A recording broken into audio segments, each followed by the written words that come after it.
से आने के लिए तो माफ़ी चाहता हूँ। मैंने आपकी किताब तो नहीं पढ़ी, लेकिन सिर्फ पहला जो आपने टाइटल दिया है 1975 साल में संविधान अल्पसंख्यकों के लिए क्या किया उसने, वो जो आईना दिखाया आपने, उससे मौजूद समझ में आ गया।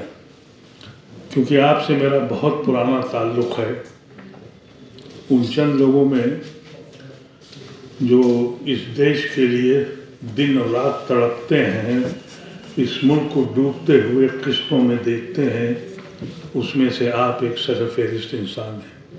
हमने आपका बहुत जगह आपके साथ काम किया, आपके साथ लगे। आपने सबसे पहले संविधान का प्रीएम्बल डाला। यही वो प्रीएम्बल है जिससे हमारे मुल्क का इस मुल्क से रिश्ता है।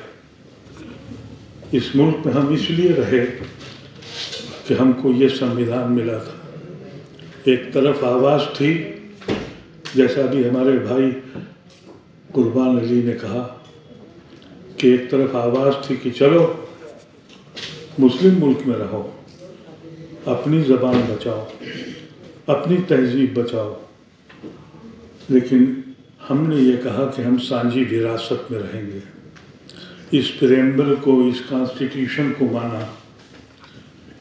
सन 15 अगस्त सन 47 को दोनों हाथों से ताली बजी और मुल्क बढ़ गया, ये ज़मीन बढ़ गई और 16 अगस्त को हम दूसरे दर्जे के शहरी हो गए। हमने ये एक्सेप्ट किया कि हम यहाँ कभी प्राइम मिनिस्टर नहीं बनेंगे, हाकिम वक्त नहीं बनेंगे, लेकिन ये सोचा था कि जिनके दिलों में हम मेहमानों और दोस्तों की तरह रहते हैं, कभी ये सोचा नहीं था कि उस दर पे हम आज दुश्मनों की तरह बैठेंगे। हम आज चौथे और पांचवें दर्जे के शहरी बनाए जा रहे हैं। इसमें ख़ता हमारी भी है। वो लोग जो साजिश करते हैं, उन्होंने हमारे और आपके बीच में जो रास्ता बांटा। मैंने पार्लियामेंट में ये बात कही थी कि जब एक क्रिश्चियन पादरी को जलाया गया तो हम देखते रहे और आप भी देखते रहे। जब आपके घर लुटे सन 82 में, एक एक घरों से 10-10 लाशें निकली, हम आगे नहीं आए। जब 2002 में हमारा कत्लेआम हुआ तो आप भी खामोश रहे। रफ्ता रफ्ता हम तबाह होते चले गए और इस साजिश में पड़ गए। और वो साजिश ऐसी आई कि हमसे कहा जाता है कि गर्व से कहो। हम गर्व से तो नहीं कहेंगे। ये हिंदुस्तान हमारे न बचपन का है, न हमारे ख्वाबों का है, न हमारे बुजुर्गों का ख्वाबों का है। ये हिंदुस्तान, इस हिंदुस्तान को हमने रोज़ किस्तों में मरते देखा, हम खामोश रहे।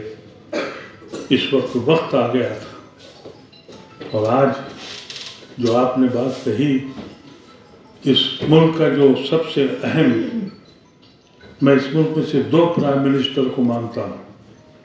एक जवाहरलाल नेहरू को, जिसने इस मुल्क में जमहूरियत की बुनियाद रखी, और एक हमारे डॉक्टर मनमोहन सिंह। खुशनसीब हूँ मैं कि मैंने उनके साथ काम किया, उनके साथ बैठा।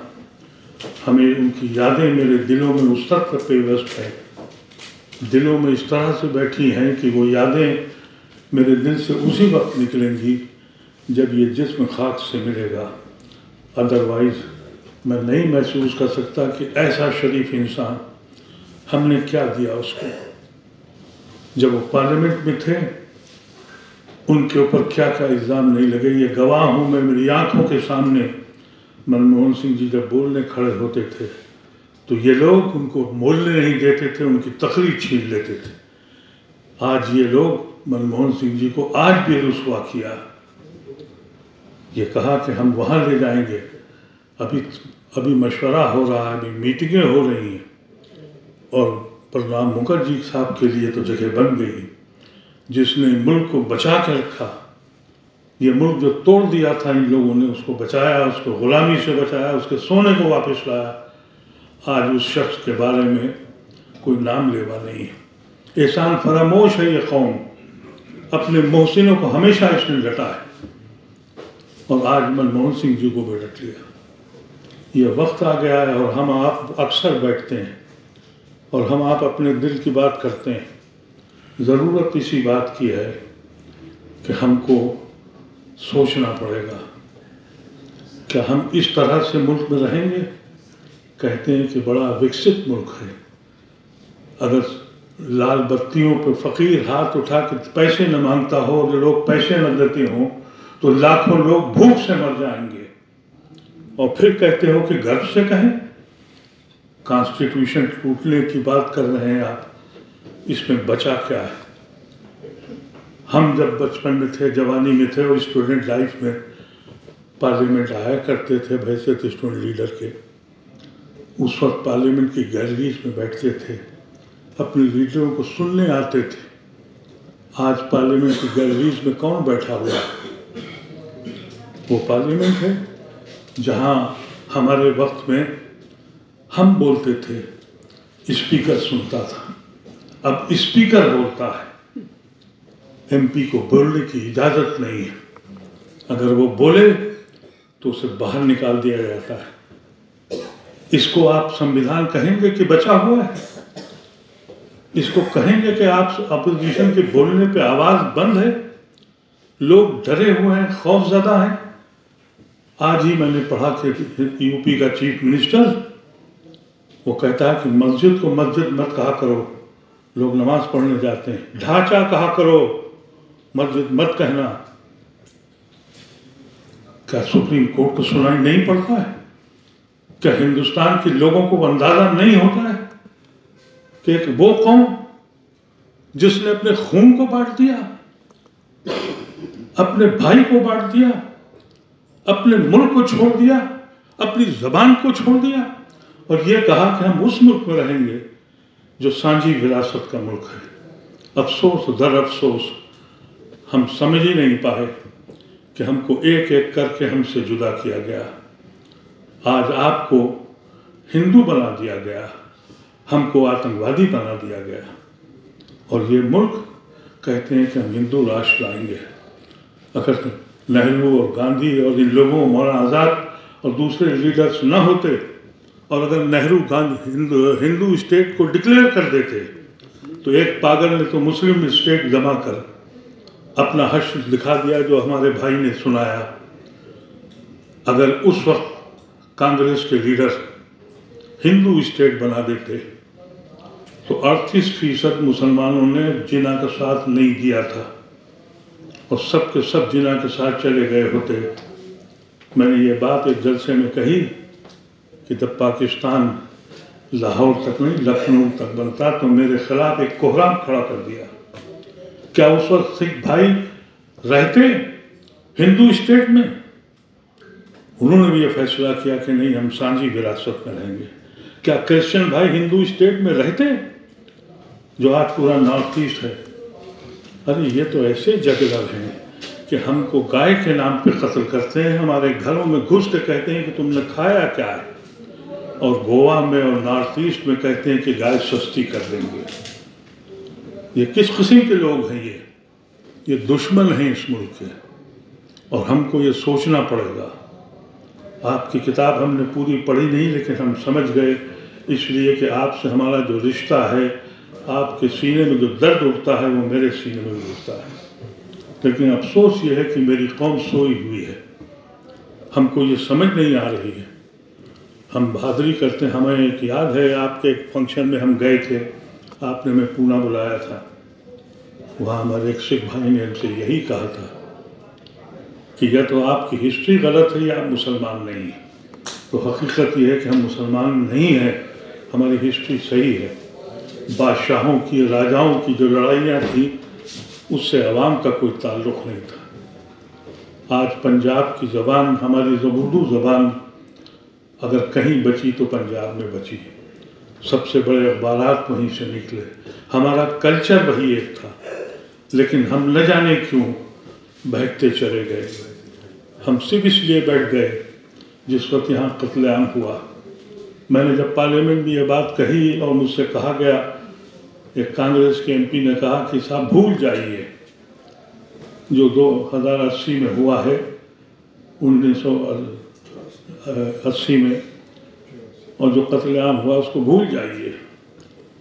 मेरे दिल को बड़ी तकलीफ हुई और मैंने जब खड़ा हुआ तो मैंने कहा कि अल्फाज तो बहुत अच्छे हैं, लेकिन क्योंकि आप अक़लियत में नहीं हैं, माइनॉरिटी में नहीं हैं, इसलिए आप अक़लियत के दिल को नहीं समझते। क्योंकि मैं समझता हूँ, क्योंकि मैं अक़लियत में रहा हूँ। मैंने गुजरात जाके 2002 में देखा, उन औरतों से मिला जिनके साथ बलात्कार हुआ था, सामूहिक बलात्कार। उनकी सिसकियाँ मेरे कानों में आज तक आती हैं। मैं उन बच्चों को भी देखा था जिनके सामने उनके माँ बाप मारे गए, उनकी आंखें मेरा पीछा आज भी करती हैं। कैसे भूल जाऊं वो भाई हमारे, जिनके घरों, सिख भाई जिनके हमारे घरों से 6-6 लाशें निकली, वो भूल जाएं? कैसे भूल जाएं? एक प्राइम मिनिस्टर आया तो उस तक को बर्दाश्त नहीं कर पाए। एक मोहसिन आया जिसने तुम्हारे मुल्क को दोबारा खड़ा कर दिया। आज कहते हैं कि संविधान बचा हुआ है। संविधान की पोजीशन ये है कि जब पार्लियामेंट, अभी नई बिल्डिंग बनाई गई, उसमें ना हमको जाने की इजाज़त नहीं है, मीडिया को जाने की इजाज़त नहीं है। पुराने कॉन्स्टिट्यूशन जो हमारा पार्लियामेंट है, उसका सेंट्रल हॉल एक अंजुमन थी, एक महफिल थी जिसमें हिंदुस्तान के बेहतरीन दानिश्वर बैठते थे, पुराने साहिबजादा बैठते थे, जर्नलिस्ट बैठते थे, कुर्बान अली ऐसे सीनियर जर्नलिस्ट बैठते थे। हम मशवरा करते थे, बातचीत करते थे, इस मुल्क में हो क्या रहा है। आज वो भी नहीं जा सकते। कह रहे हैं कि हम संविधान बचाने आए। ये राग कब तक चलेगा? अफसोस और दर अफसोस, नौजवान बच्चों के दिलों में जो नफरत डाली है, जो आंधी चली है, उससे बताने हमको एहसास होता है कि इस मुल्क का हमारे साथ होने क्या जा रहा है। हम तो ये समझते हैं कि आज भी खंजर आज़ाद हैं लाशों पर गुजरने के लिए। कौन कहता है आज़ाद हो? आज भी हमको डर लगता है। हम रोज़ ये देखते हैं कि आज हमारा बारी हमारी कब आएगी। और आप लोग एक बहादुर कौम हैं। हमारे सिख भाइयों से मैं इसलिए मुतासिर हूँ। मैं अक्सर गुरुद्वारों में गया, मैं मिला उनसे, और हमारे जो दया भाई हैं, हम गुड़गांव में रहते थे। वहाँ मालूम हुआ कि नमाज बना कर दी गई। ये मेरा भाई का आया, इसने कहा गुरुद्वारे में चलो नमाज पढ़ लो। इनकी भी मुखालफत हुई है और हमने भी कहा कि हम नमाज नहीं पढ़ने आएंगे, लेकिन हम दर्शन करने आएंगे। और हम गए गुरुद्वारे में और वो मोहब्बत हमने देखी। हमसे भी लोगों ने कहा कि अरे गुरुद्वारे में नमाज पढ़ने जा रहे। इनसे कहा कि मुसलमानों को गुरुद्वारे बुला लिया। हमारी सोच कहाँ चली गई है? हम कहाँ पहुँच गए हैं? वक्त आ गया है हमारे सिख भाइयों का, क्रिश्चियन भाइयों का, और वो लोग जिनको ये वैश्यों से भी ज़्यादा दलित के नाम से पहचानते हैं, उन सबको जोड़ना पड़ेगा। हमारी जिम्मेदारी है इस मुल्क को बचाने की। हमारी जिम्मेदारी है कि जो हमारे बुज़ुर्ग हमको एक खाका बना के दे गए थे, एक ऐसा खाका जिसको दुनिया आशीष करती थी, जैसा अभी इन्होंने कहा हमारे। तो हम लोग समझते ये हैं कि ज़मीन पे आने की ज़रूरत है। आपको भी याद है और हमें भी अपना बचपन याद है। हम अपने लीडरों के लिए दरिया बिछाते थे, माइक लगाते थे, मजमा इकट्ठा करते थे। अब आप बोल सकते हैं? अब आप कहीं मालूम कर सकते हैं? सिर्फ वोट की खातिर हर मस्जिद के नीचे मंदिर देखा जा रहा है, और एक ऐसा चीफ मिनिस्टर जो रोज़ ये बोल रहा है, उसकी ज़बान रोकने वाला कोई नहीं। ये मुल्क इसलिए बर्बाद हो गया कि मुल्क तबाह हो जाए, फैक्ट्रियां बंद हो जाएं, नौजवान बेरोज़गार हो जाए लेकिन मियाँ को ठीक कर ले तो वही जीतेगा, वही सरकार बनाएगा। इस मुल्क का मेरी नज़र में तो कोई मुस्तक़बिल दिखाई नहीं पड़ता। जिम्मेदारी हम सब की है कि हम सड़क पे आना सीखें। मैं इस उम्र के जिस हिस्से में हूँ उसमें मुझे नहीं मालूम कि मेरी शान किस शाम हो जाएगी, लेकिन दिल तड़पता है। कभी कभी ये ख्याल आता है कि क्या हमारे बुजुर्गों ने सही फैसला किया था कि हम रुसवा होने के लिए आए थे। और फिर भी कहे जाता है हमसे कि तुम गर्व से कहो सबका साथ सबका विकास। हमने ऐसे लोग नहीं देखे, ऐसे जाहिलों के हाथ में हुकूमत आ गई है। अटल बिहारी वाजपेयी भी बीजेपी के एमपी थे, प्राइम मिनिस्टर थे, लेकिन मुहज़्ज़ब आदमी थे। वो हिंदुस्तान के कल्चर को जानते थे। उनकी शायद मजबूरी भी रही होगी, लेकिन वो इंसान पढ़ा लिखा इंसान था। जब जाहिलों के हाथ में ये हुकूमतें आ जाएं और नफ़रत एक अकेला मौजू बन जाए तो वो मुल्क बचने वाला नहीं है। इस पर जिम्मेदारी आपकी है, हमारी है। और दया सिंह जी, आप हम लोग साथ काम किया है और शिद्दत से काम करें। जितनी ज़िंदगी बची है इस मुल्क के लिए कुर्बान कर दें। बहुत बहुत शुक्रिया।